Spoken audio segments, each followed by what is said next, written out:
In this video, we're going to discuss the 1995 4L60E and specifically what it is that makes 1995 a so-called standalone year for these transmissions. We'll kind of take you through all the differences and design and engineering changes, as well as combination of features and attributes that are unique to 95. And then at the same token, we will point out what you can do and can't do when it comes to parts interchange, as well as swapping entire transmissions for that vintage of vehicle, whether it be car, truck, or SUV that's equipped for a 4L60E. So let's go ahead and get started. Alright, we're here at the vacuum testing station, and before we get into the testing of the valve body itself, I wanted to cover a couple of things about spacer plates, specifically the differences between the 93-94 spacer plates, the 95 plate, and the 96 through 2000 plate. We'll consider anything 01 and up for the Gen 3 LS pattern engines at a scope for this part of the discussion. So I get a lot of questions on forums and Facebook, tech support groups and other places, my YouTube channel, about interchangeability between various parts and components between 93, 94, 4L60Es, 95, and then 96 to 2000. A lot of people know or seem to understand that there's something unique about the 95 model year vehicles, and I often see folks posting that it is a standalone year, and they're correct in doing so. But when they would get a question about, well, what makes it unique, what makes it different, that's where I see answers start to vary. So tells me that there's maybe a little bit of an opportunity to kind of plus up everybody's knowledge on exactly what is different about 95. So anyway, here we have the three spacer plates, and I have circled areas of differentiation between them. So we'll start with the 93-94. In fact, let me get the camera a little bit closer to the bench, a lot of glare.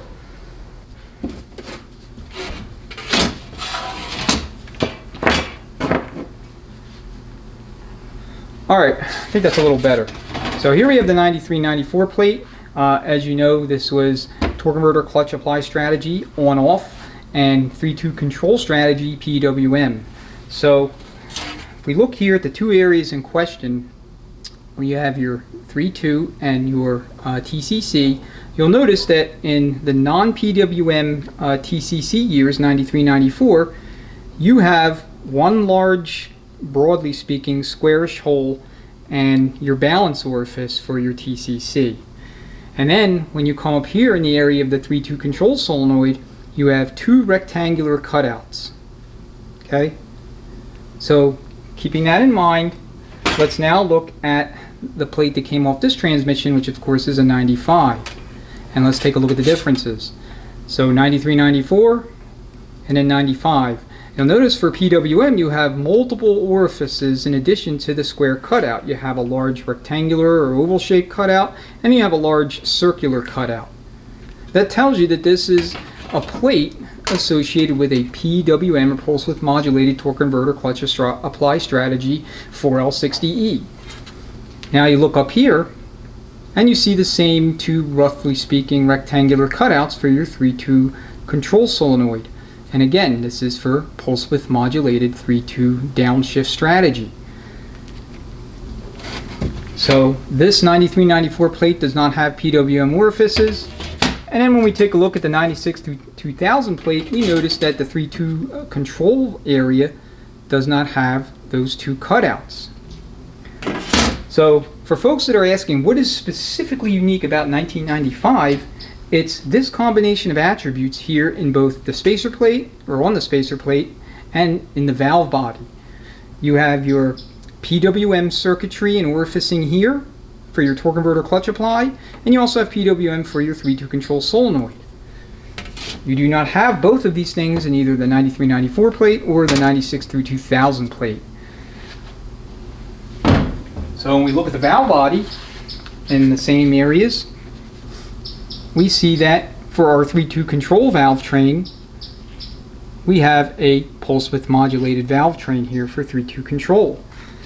For your PWM, you would have, assuming this was still factory, an outboard valve, a small spring, and an inboard valve. Here the Sonics kit replaces that, but that's what you would have if this was still set up for a factory pulse width modulated torque converter clutch apply strategy. In 1996, they changed this valve train and this solenoid, they went to an on-off 3-2 apply strategy, necessitated a change of the bore here. A different design valve went from a steel valve to an aluminum valve, and they went from a dual spring setup to a single spring setup. And they changed the 3-2 control solenoid to be from an 9 to 15 ohm solenoid to a roughly 19 to 24 ohm solenoid. So we're going to replace these solenoids, and when we do, we're going to end up purchasing 2 PWM solenoids. At least that's how they're sold, because they're essentially the same solenoid as the 3-2 control solenoid for 93 through 95. So if you go to your parts supplier and you're working on a 93 through 95 unit, and you want a PWM solenoid for 95, and you also want a 3-2 control solenoid for 93, 94, or 95, they're going to sell you the PWM solenoid for both of these positions in the case of 95, or the PWM solenoid for the 95 and up for the 3-2 position. So anyway, that is what is unique. That's what makes the 1995 4L60E model year unique from a command, communication, and control perspective. 1995 gets even weirder. So at some point during the 1995 model year, the valve body casting changed. And so you have 2 separate and distinct 1995 4L60E valve body designs. Okay, and we have them both in front of us. So the valve body on the left is a mid-year change. It represents a design change that consists of an updated manual valve and an on-off 3-2 control strategy valve train. So this is the valve that came out of this valve body, and this is a 95 valve body, as you can see. Get that close. And you'll notice here the production date is the 324th day of the year 1995. So when you're working on a 95 unit, you really want to pay close attention to these 2 dates, because that will tell you, in combination of course with the design of the solenoid and valve train manual valve, it will tell you that you're working on a late 95 valve body. So here's why this is important. When the transmission goes back in and everything's plugged in, engine's fired up, and the ECM starts communicating and interacting with all of the solenoids and pressure switch manifold, etc. inside the transmission, it's going to be looking at the electrical properties, if you will, of the signal it's receiving from the 3-2 control valve. And if you have an early 95, meaning a valve body that was produced at some point prior to this change, and this is day 145, so 145th day in 1995 was when this particular casting was made, and you inadvertently install a late 95 because for whatever reason the valve body is deemed to be no good, you can't recondition it or repair it, and you inadvertently install an updated version, it's possible that when you go to fire up the vehicle, the ECM that's used to seeing this 3-2 control solenoid, which has an impedance or resistance value range of between 9 and 14, and it starts seeing this one, which has a resistance value somewhere between 17 and 25, it may throw you into limp mode. And you're going to be wondering what in the hell's going on. Now let's turn the castings over and take a look at the area of the 3-2 control solenoid and valve trains and observe the differences. So one of the most obvious changes is going to be the elimination of the bore plug slot for your retainer clip. So in the 96 and up valve bodies, as well as this late 95 version, they casted over that area here because it's no longer necessary. Alright, so you no longer have a bore plug like you did with the early 95 valve bodies. Keep it turned over.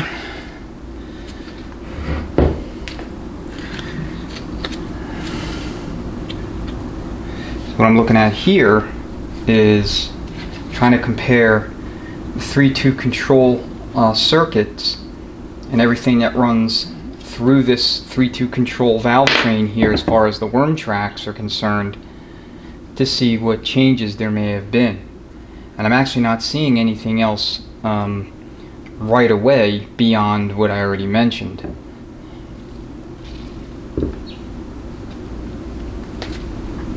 So here's late. Here. Give you more than a split second to look at it. Alright, so that's the second design valve body in 95. Again, I do not know what month. If I can find it, I'll annotate the video, or will have done so already by the time you got to this point. And then now here is the early, or the so-called traditional 95 valve body.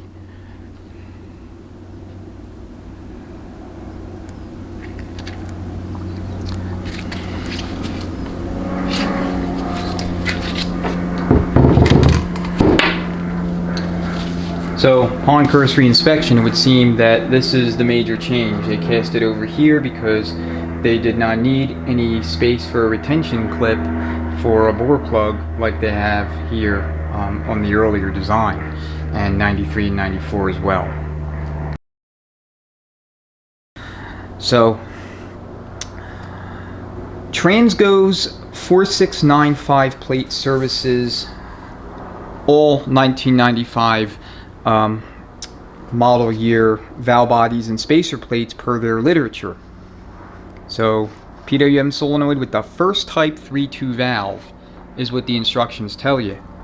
However, they do not seem to account for this design at all, this update, because it's not anywhere in this table in their instructions. So unfortunately, I don't have the time to call them right now. I'll annotate the video, but if you have an on-off 3-2 control valve and solenoid,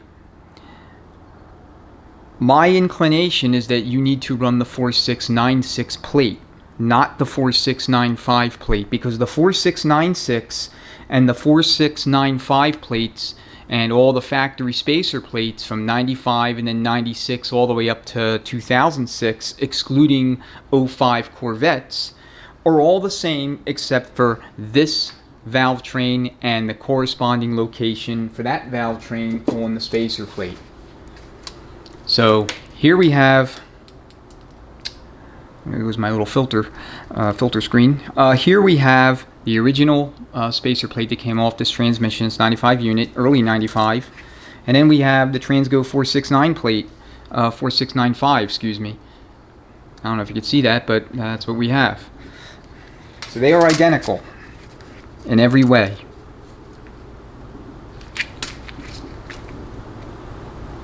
Now, sorry about the glare, but just take my word for it. There is not a single orifice that's different in the original factory plate compared to the Transgo plate. Stay put.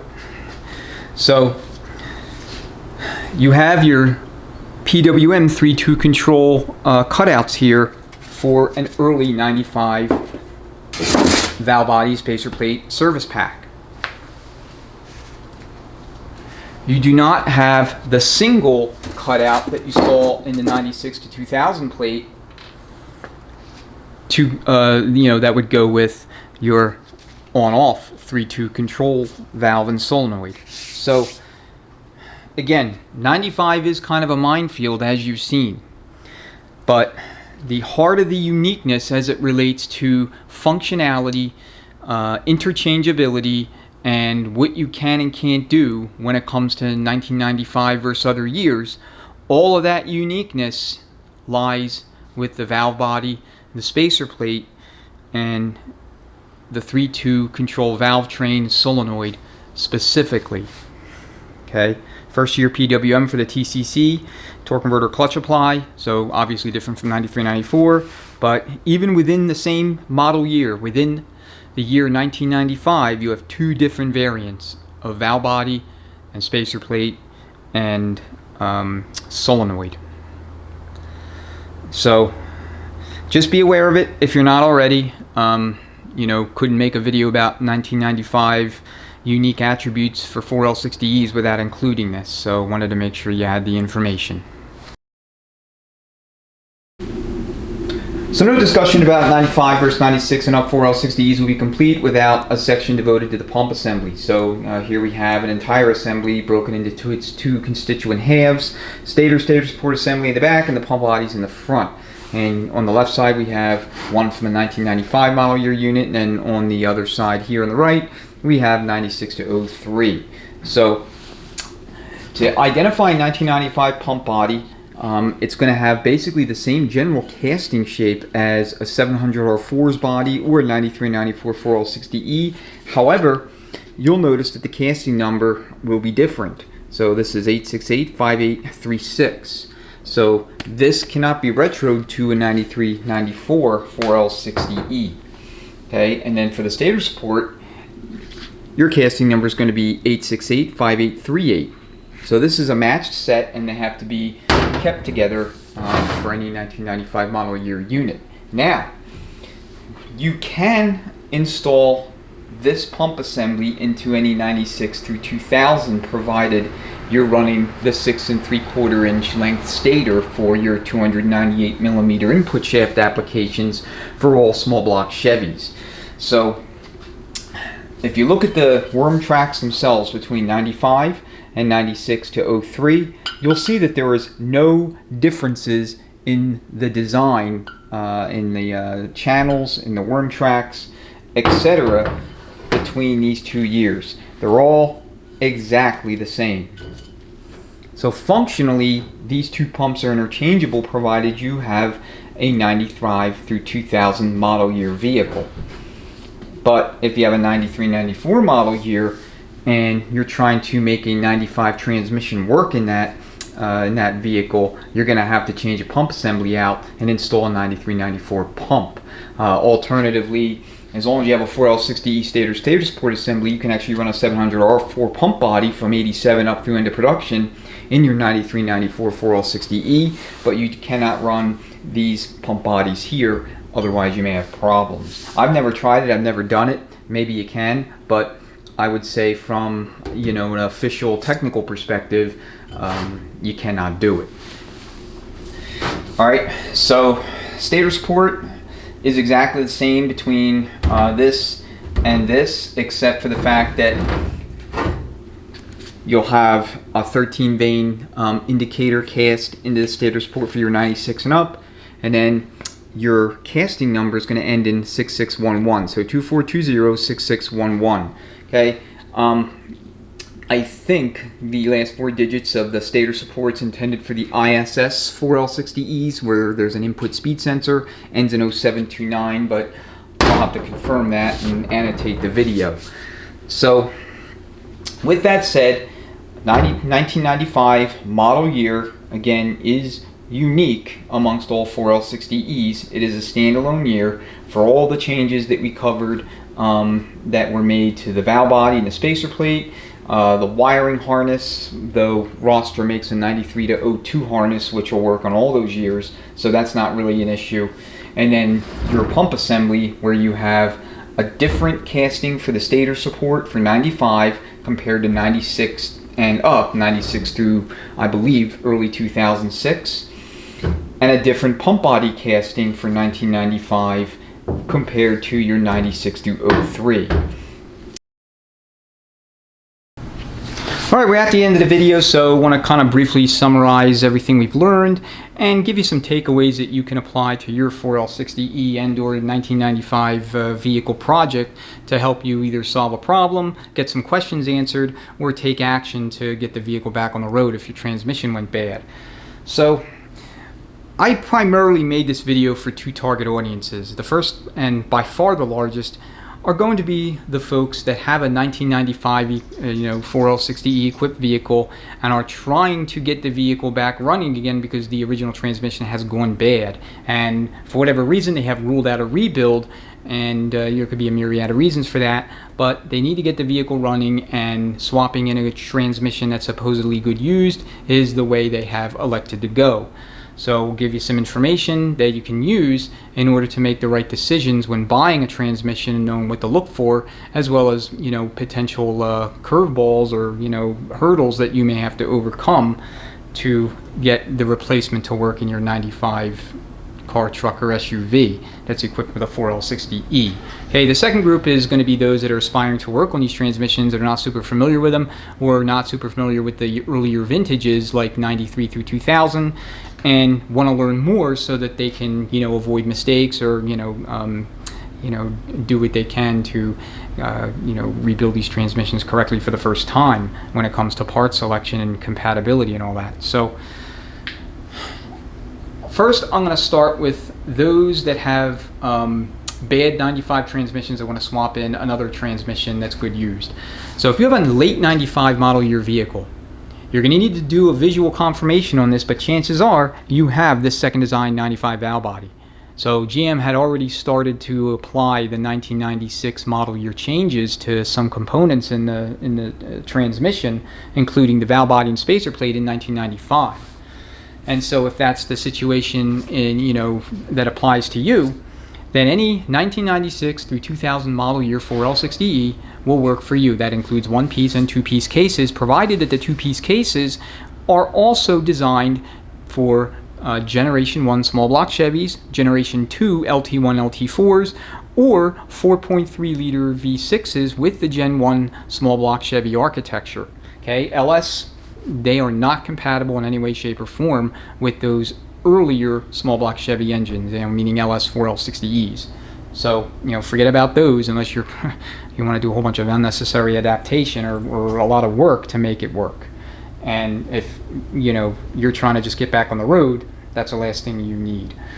So if you have a 1995 early that uses the what I will call first design or traditional 1995 valve body spacer plate, then there is an extra step you have to do to adapt a 2000 through late 95 4L60E to work in your vehicle, and that is you need to take your 95 valve body and spacer plate from the transmission in your vehicle now that went bad, and you need to transfer it and bolt it to the replacement transmission. Obviously you have to remove the pre-existing valve body and plate that's already on it, and you need to install your valve body and plate, and of course put a new set of gaskets. You'll use the black non-striped valve body to spacer plate to case gasket set. Okay, that set is the same 93 through 2000. I'd also recommend you do a wiring harness. Rostra makes a 93 to 02 wiring harness. It'll work all 4L60Es, all years, 93 to 02, so it takes the guesswork out of the wiring aspect of it. All right, if your spacer plate's bad, just purchase a Transgo 4695 plate if you have an early valve body. So if you look on your door panel where it has, I believe, the month and year that your vehicle was actually produced, you can kind of get a good sense of which one of these valve bodies you have, assuming you have a 95 model year vehicle. If it's early, then you probably have this one. If it's late, you probably have that one. So do a visual confirmation, and then for that one, it's basically like a 96. You treat it like that. For 95, you need to swap spacer plate and valve body along with 3-2 control solenoid. So that's it. I mean, that's really the only work you need to do. Now, if you're trying to adapt a 93, 94 unit to work in a 95 and up vehicle, that's going to be a lot more challenging and frankly not worth it. Most of the 93s and an overwhelming majority of the 94s, in fact I would say all the 93s and an overwhelming majority of the 94s, do not have the mounting bosses and the threaded mounting bosses for the manual lever position sensor over the selector shaft. So you would have to figure out some way to bolt that thing to your transmission, and of course you'd have to change to the long shaft that went along with the introduction of the manual lever position sensor in place of your short shaft. And here I'm talking about the selector. So I would avoid 93, 94 altogether if you're trying to replace a 95 transmission that went bad with a good one. Stick to 96 through 2000 if you have a late 95 or an early 95. Minimal amount of work here, basically no work there. Okay, so that's the first target audience. The second target audience is anyone that's looking to get into 4L60Es, maybe not super familiar with them, and just wants to know what the interchange rules are, what the differences were, so that you don't make any kind of part selection errors when you're going back with a 95 model year unit. And so this video should kind of demystify everything about the whole standalone year deal when it comes to 1995 4L60Es, and should give you the information that you need to make good part selection decisions. All right, well, that'll about do it. If you have any questions or comments, go ahead and leave them below. I will get back to you as soon as I can. I like to respond to comments within 48 hours. Otherwise, enjoy the rest of your day or evening. And once again, thank you so much for all your support and your viewership. That really helps me continue to create content for all of you, so that we can continue, keep this positive, mutually beneficial feedback loop going. All right, guys, take care.